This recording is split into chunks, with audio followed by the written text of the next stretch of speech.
नमस्कार। आइए बात करते हैं सबसे पहले आपके कनिष्ठ उंगली के बारे में। कनिष्ठ उंगली तय करती है व्यक्ति के जीवन के अंतर्गत व्यक्ति के फैसलों को, व्यक्ति की ऊंचाई को, व्यक्ति की बुद्धिक क्षमता को और साथ ही साथ वर्तमान में धन के कैसे आगमन है, इन बातों को। कुल मिलाकर कनिष्ठा के पहले, सेकंड, थर्ड पर्व तीनों के तीनों किसी भी प्रकार से दूषित नहीं है। बुद्धि अच्छी है, व्यवहार अच्छा है, भाषा शैली अच्छी है, थोड़ा सा अलगाव है सूर्य की उंगली से ऊपर की तरफ, यानी कि हिम्मत होती है व्यक्ति में बड़े फैसले लेने की। तो ये एक अच्छी उंगली की कंडीशन यहाँ आपकी दिखलाई पड़ती है। अब बात करता हूँ आपकी सूर्य की उंगली के बारे में। सूर्य की उंगली जीवन के अंदर यश के लिए, मान सम्मान के लिए, साथ ही साथ जीवन में आप दूर स्थान से जुड़ करके लाभ प्राप्त करेंगे उसके लिए, और कुछ माता पिता से संबंधों के लिए। यहाँ पर थोड़ा सा गैप आया हुआ है शनि और सूर्य की उंगली के बीच में। हो सकता है कुछ भाई बहनों से वैचारिक मतभेद या प्रॉपर्टी मतभेद, या व्यक्ति के जीवन के अंतर्गत बुढ़ापे में आप माता पिता की वैसी सेवा ना कर पाए जिसके लिए आपके पास समय ना हो, इस तरीके की, यानी पैसे से करें, सेवा भाव हाथ पैर से नहीं हो पाएगी। आइए बात करते हैं इसकी बात बदनामी की। किसी प्रकार का कोई बदनामी नहीं दिखाई पड़ती। जहाँ तक तरक्की की उन्नति है, बृहस्पति की उंगली से लंबी उंगली हो जाए सूर्य की, निश्चित रूप से व्यक्ति स्टेप बाय स्टेप अपने जीवन में तरक्की करता ही करता है। अब बात करता हूं मैं यहाँ पर आपकी शनि की उंगली के बारे में। शनि की उंगली पर वर्तमान में कोई भी दूषित चिन्ह किसी भी प्रकार से बड़े नुकसान का दिखलाई नहीं पड़ता, यानी कुल मिलाकर के यहाँ से बड़े नुकसान का पता लगता है, पैसा डूबने का संकेत लगता है, और वर्तमान की स्थिति में कहीं पैसा डूबने का संकेत नहीं लगता, और किसी भी प्रकार से यहाँ पर धन के एक तरह से परेशानी का भी दिखाई देता, और साथ ही साथ आपके जीवन में कोई रोग के संकेत भी यहाँ पर नहीं है। मैं बात कर लेता हूँ आपके यहाँ पर बृहस्पति की उंगली के बारे में, जो जानी जाएगी संतान सुख के लिए, साथ ही साथ आपके जीवन में आपके पेट की खराबी के लिए, और कुल मिलाकर के ईश्वर की भक्ति के लिए, पूजा पाठ के लिए, दान पुण्य के लिए। सेकंड पर्व यहाँ व्यवहारिक होता है, और व्यवहारिक का ज़्यादा लॉजिक जो बैठता है वो पत्नी के साथ बैठता है। व्यक्ति पत्नी की ज़्यादा सुनता नहीं है, इतनी बात मैं यहाँ से बोलता हूँ वर्तमान में। और साथ ही साथ संतान के लिए व्यक्ति के पास अभी या तो देरी से होती है, या व्यक्ति के पास समय संतान के लिए भी नहीं होता, उसके लिए भी ज़्यादा अभी अपने पास में समय नहीं होना, इस तरह के संकेत यहाँ पर हैं। कुल मिलाकर भक्ति भी है, और साथ ही साथ पूजा पाठ भी है, और दान पुण्य भी करते हैं। चलिए मैं बात करते हैं आपके बुध पर्व के बारे में। बुध का पर्व, और यहाँ पर अभी हल्के स्वरूप में कुछ रेखाएं हैं, यानी ये रेखाएं गहरी जरूर होनी चाहिए अगर अच्छे धन की मजबूती आपको चाहिए। अच्छी बात है कि किसी भी प्रकार का कोई दूषित चिन्ह यहाँ पर नजर नहीं आता। ये अपने आप में जो रेखाएं हैं अभी कोई इसी मजबूती से नहीं, जिससे मैं कह सकता हूँ जब इस प्रकार की रेखाएं होती हैं तो जो आपके पास धन की स्थिति है उससे आप संतुष्ट नहीं हैं, ऐसा कह सकते हैं। तो कुल मिलाकर जो भी धन है उससे आप वर्तमान में संतुष्ट नहीं है, इसका ये संकेत माना जाता है। आइए बात करता हूँ सूर्य के पर्व के बारे में। सूर्य का पर्व आपके जीवन में तय करेगा आप विदेश से कितना जुड़ते हैं, आपके पास में अपने जीवन के अंदर राज्य सरकार से लाभ मिलने के कितने संकेत हैं, सरकारी नौकरी का योग लगता है, इस तरह के संकेतों के लिए वो तो सरकारी नौकरी वाली रेखा यहाँ पर दिखलाई नहीं पड़ती। जब ये रेखाएं ज़्यादा एक दूसरे के साथ छटक कर चलती है तो व्यक्ति ये कहते हैं अपने व्यापार में या अपने कार्य में कुल मिलाकर भागदौड़ करता रहता है। किस लिए? सम्मान प्राप्त करने के लिए, किस लिए? ऊंचाई प्राप्त करने के लिए। यहाँ इस तरह की रेखाएं हैं, तो ये इस प्रकार से यहाँ सूर्य पर्व से आप जान सकते हैं। मैं बात करता हूँ इसके बाद में आपके शनि पर्व के बारे में। एक रेखा शनि पर्व की बहुत बेहतरीन यहाँ पर खड़ी हो गई।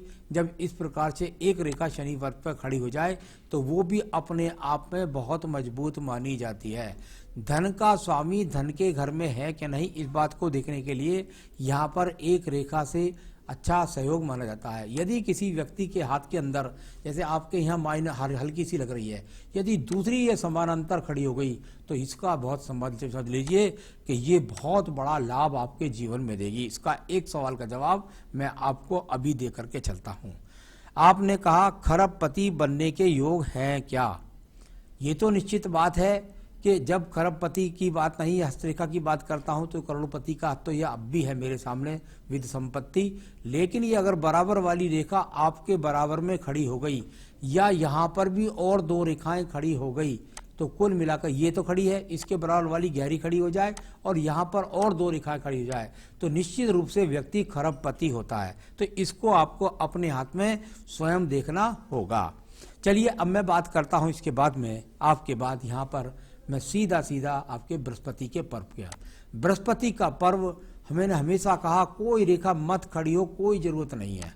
अगर पर्व उच्च उठा हुआ है, सामान्य रूप से बेहतरीन है, कोई भी उस पर दूषित चिन्ह नहीं है, पत्नी भी मिलती है, संतान भी मिलती है, संतान में पुत्र सुख भी मिलता है और ये 2 ज्ञान की रेखाएं व्यक्ति को धन का आगमन भी कराती हैं और मंगल रेखा से खड़ी हुई रेखा व्यक्ति को संपत्तियां भी दिलाती है, संपत्तियां। तो कुल मिलाकर यहाँ पर आपका बृहस्पति बहुत अनुकूल, किसी भी प्रकार का कोई दूषित चिन्ह नहीं है। बस सिर्फ और सिर्फ अभी तक अगर कोई हाथ में बात नहीं आई है तो वो है राज्य सरकार से लाभ न प्राप्त करना। यहाँ पर देखिए आपके यहाँ ये रेखा जाकर के और सीधा सीधा यहाँ एक तरीके से बृहस्पति पर्व को हृदय रेखा से निकलना। ये रेखा अगर मैं यहाँ पर देखता हूँ तो ये रेखा कई लोग यहाँ पर इसको ट्रायंगल्स भी बोल देते हैं, त्रिशूल बोल देते हैं, लेकिन वो रेखा जो खड़ी हुई है वो भाग्य रेखा है और इससे जो ये रेखा बन रही है इससे आपका वी का चिन्ह बनता है। यानी बृहस्पति की तरफ जाकर के 2 बृहस्पति रेखाओं से वी का चिन्ह बनना व्यक्ति के जीवन में जो इच्छाएं होती है उसे पूरी करता है। यहाँ पर किसी भी प्रकार के कोई रोग के संकेत नहीं। अब यहाँ पर यदि देखता हूँ तो यहाँ कुल मिलाकर के आपके मन के अंदर किसी के लिए बुरे विचार नहीं। और सबसे बड़ी बात है, आप राजनीति का भी एक सवाल पूछ रहे थे, तो यहाँ जो राजनीतिक आदमी होता है उसके मन की भावनाएं खराब होती हैं। वो यहाँ पर किसी प्रकार की खराब भावना नहीं, दूसरों के बारे में बुरा सोचना नहीं। तो ये इस प्रकार का यहाँ पर अच्छा संकेत इस हृदय रेखा का है। यहाँ पर बात करता हूँ मैं इसके बाद में आपके निम्न मंगल पर्व के बारे में। निम्न मंगल पर्व और निम्न मंगल पर्वत पर यहाँ पर कई प्रकार के चतुर्भुज बने हुए हैं। जब ये चतुर्भुज बन जाते हैं तो व्यक्ति पर कई संपत्तियाँ होती हैं। साथ ही साथ अपने आप में मैं कह सकता हूँ कि व्यक्ति हिम्मती है, मेहनती है और कर्म करने में विश्वास रखता है। ये रेखाएं कुछ जाकर के शनि पर्व के नीचे जाकर पहुँचती हैं, यानी योजनाओं के द्वारा व्यक्ति जीवन में धन प्राप्त करने का प्रयास कर रहा है। तो ये इस तरह का यहाँ पर संकेत है। अब बात करते हैं इसके बाद में हम आपके यहाँ बुद्धि रेखा के बारे में। बुद्धि रेखा जहाँ मैं शुरू में देखता हूँ तो थोड़ा सा संघर्ष करके चलती है और यहाँ बृहस्पति से जाकर के ये रेखा का जागाना। देखिए बृहस्पति से रेखा से जब रेखा चलती है तो ऐसे व्यक्ति IAS बनते हैं, PCS बनते हैं, प्रयास करते हैं बड़े उच्च पद प्राप्त करने के लिए, लेकिन कभी कभी बड़े व्यापारी भी बनते हैं। कुल मिलाकर के ये यहाँ से रेखा बृहस्पति पर से निकली है और कुछ ऊपर उठकर थोड़ा सा बैलेंस के साथ चंद्र पर्वत तक पहुंचती है।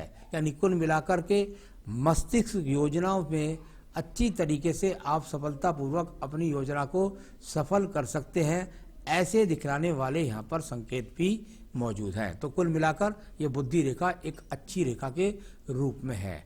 मैं एक और चिन्ह के बारे में बात कर दूं। अभी ये आपका जो चिन्ह है यहाँ पर ये चतुर्भुज बनने का प्रयास कर रहा है। ये रेखा यहाँ गई, इससे नीचे से उठी आई, एक इधर और ये इधर से एक, लेकिन ये पूरा चतुर्भुज नहीं बना। मैंने कहा है जब ये चतुर्भुज को मैं देख रहा हूं तो हालांकि ये अपने आप में 35 वर्ष से ऊपर बनने का योग है।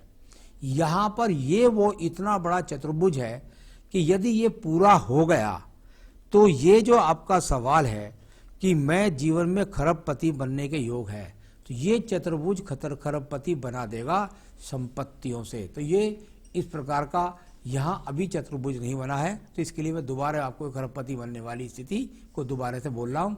उधर भाग्य रेखाओं से बोला, इधर मैंने यहाँ से बोला। तो ये इस प्रकार से यहाँ पर रेखाएं आपकी। अब बात करते हैं द्वितीय मंगल पर्व के बारे में, जहाँ झगड़ों के लिए, झंझटों के लिए, मुकदमों के लिए जाना जाता है। अभी यहाँ पर किसी भी प्रकार से कोई झगड़े के, झंझट के, मुकदमे के योग नजर नहीं आ रहे। चंद्र पर्वत को देखिएगा। चंद्र पर्वत और अपने आप में यदि मैं देखता हूं तो बिल्कुल एकदम स्वस्थ है। किसी भी प्रकार से कोई यहाँ पर ऐसी रेखा नहीं है जिसके द्वारा मैं कह सकता हूँ कि आपके पास कोई मानसिक डिप्रेशन है या आप मानसिक रूप से मजबूत नहीं है। बिल्कुल मानसिक रूप से मजबूत है, इसमें कोई भी शक नहीं है और बिल्कुल मन के अंदर किसी भी प्रकार का डर और भय नहीं है। यहाँ पर ये कुछ रेखाएं हल्की हल्की हल्की हल्की रेखाएं हैं, इनको हम प्रगति की रेखाएं बोलते हैं। यानी कुल मिलाकर जीवन के अंदर प्रगति की रेखाएं। और व्यवसाय की रेखा के लिए आपकी कनिष्ठा उंगली बढ़िया थी, तो व्यवसाय आप करने में पूरी तरह से काबिल है। तो ये वो रेखाएं हैं जो आपके दिमाग के अंदर योजनाओं को पैदा कर रही हैं और ऊंचाइयों को प्राप्त आप करना चाहते हैं। मैं बात करता हूं इसके बाद में आपकी भाग्य रेखा के बारे में। भाग्य रेखा क्योंकि यहाँ जुड़ी हुई है आपकी आयु रेखा से, यानी कि पितृपक्ष से संपत्ति मिले, परिवार का व्यापार मिले, कुछ दूर से भी संबंध बनाकर व्यापार में लाभ मिले, और इस तरीके से समानांतर रूप से चलती हुई रेखा चली जाती है। जब जब व्यक्ति के जीवन के अंतर्गत इस प्रकार से रेखा यहाँ जो आपकी बराबर में चलकर दूसरी चलती है, इसके बराबर से दूसरी, एक इधर से ये, तो यहाँ ऐसी स्थिति होती है जैसे आपने मुझे पूछा है, मुझे नहीं पता आप इस समय भुवनेश्वर में है या कहाँ है, बिजनेस के लिए भुवनेश्वर राइट पैलेस है क्या? देखिए, मैं ये नहीं बता सकता उस तरीका से कि भुवनेश्वर राइट पैलेस है कि नहीं, लेकिन जब जब ऐसी स्थितियाँ होती है तो व्यक्ति के जीवन में अचानक से कोई बहुत बड़ा परिवर्तन आता है, और वो ऐसा भी कह सकते हैं स्थान परिवर्तन का सामना करा सकता है आपको, और कभी कभी बड़ा लॉस करा करके भी स्थान परिवर्तन का सामना, ऐसा आपके जीवन में घटनाक्रम में घट गया होगा, ऐसा अनुमान मुझे है। आगे तो नहीं दिखाई देता, तो कोई स्थान परिवर्तन करके व्यापार दूसरा जमाया हो, पिछला छोड़ा हो, ऐसा कुछ हो सकता है, ऐसा यहाँ दर्शित होता है। तो चलिए, ये अपने आप में भाग्य रेखा आपकी आगे अनुकूल स्थिति से जा रही है, कोई ज़्यादा चिंता करने की कोई भी आवश्यकता नहीं है। मंगल पर्व से एक रेखा का संबंध इस तरह से यहाँ काट करके और एक्स बना रहा है आपकी रेखा के अंतर्गत, यानी कुल मिलाकर के ये यहाँ पे आपकी 35वें वर्ष से आयु रेखा भाग्य रेखा शुरू हुई, और इसके अंदर ये बना बड़ा एक्स का चिन्ह, यानी आपके जीवन में बहुत मन के आप बेहतरीन आदमी हैं और अपने जीवन में आगे सफलताएं आप प्राप्त करेंगे। तो ये इस तरह का चिन्ह का फल माना जाता है। आइए बात करता हूँ इसके बाद में मैं सीधा आपके शुक्र पर्व के बारे में। शुक्र पर्व के बारे में मैंने बहुत आसानी से कितनी बार लोगों को बता दिया कि भाई शुक्र पर्वत जब ज़्यादा चौड़ा हो जाए तो व्यक्ति को पैतृक संपत्ति मिलती है।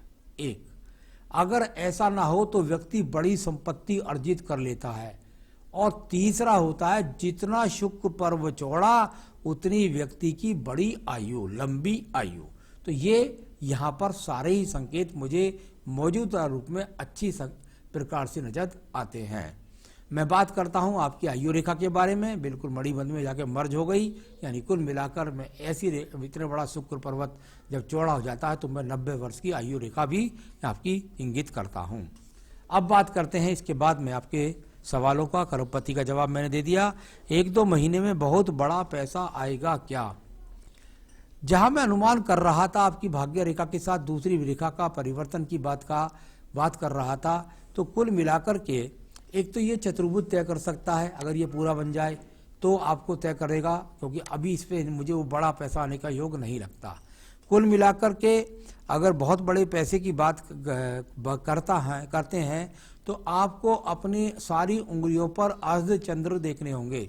यदि आपकी 10 की 10 उंगलियों पर अर्धचंद्र पीछे यहाँ जो आपका नखून होता है उस नखून के पीछे की तरफ आपके यदि 10 की 10 उंगलियों पर चंद्र है तो बहुत बड़े पैसे आने के योग बनते हैं। तो उसको आप स्वयं देख लीजिएगा अंगूठे से लेकर के 10 की 10 उंगलियों पर।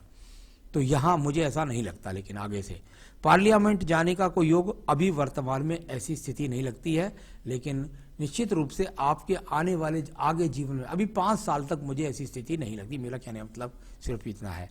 तो बिजनेस के लिए भुवनेश्वर की बात वो आप स्वयं तय करेंगे। फैमिली और फ्यूचर का पोजीशन कैसा रहेगा? परिवार के लिए आपके पास समय नहीं है, भागदौड़ की वजह से भाई बहनों के साथ हो सकता है संपत्ति का वैचारिक मतभेद हो जाए, इस तरह का संकेत हाथ से मैंने आपको बोल दिया है।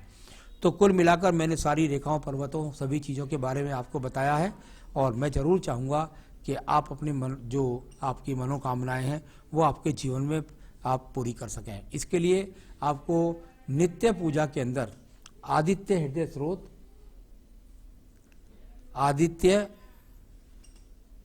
हृदय स्रोत का पाठ नित्य अपनी पूजा के अंदर कर लीजिए। इतना बस आपके लिए काफ़ी रहेगा। इसे अगर 3 बार करेंगे रोजाना तो और ज़्यादा फल। साथ ही साथ सूर्य को जल देना है, अर्घ्य देना है। सुबह से वो उठ करके खाली पेट आप जो है सूर्य के दर्शन अगर करेंगे तो आपके लिए ज़्यादा अच्छा रहेगा। तो ये आपकी ऊंचाइयों को प्राप्त कराएगा और आप यदि कोई रत्न पहनना चाहते हैं तो इसके लिए आप एक बेहतरीन सा यहाँ पर आपको फायर ओपल, कुल मिलाकर एक बेहतरीन सा फायर ओपल आपको इस उंगली में पहनना पड़ेगा। तो ये आपके लिए आपका नग बनता है। बस इतना करिए, जीवन में सुखी रहें आप, यही मेरी शुभकामनाएं। नमस्कार।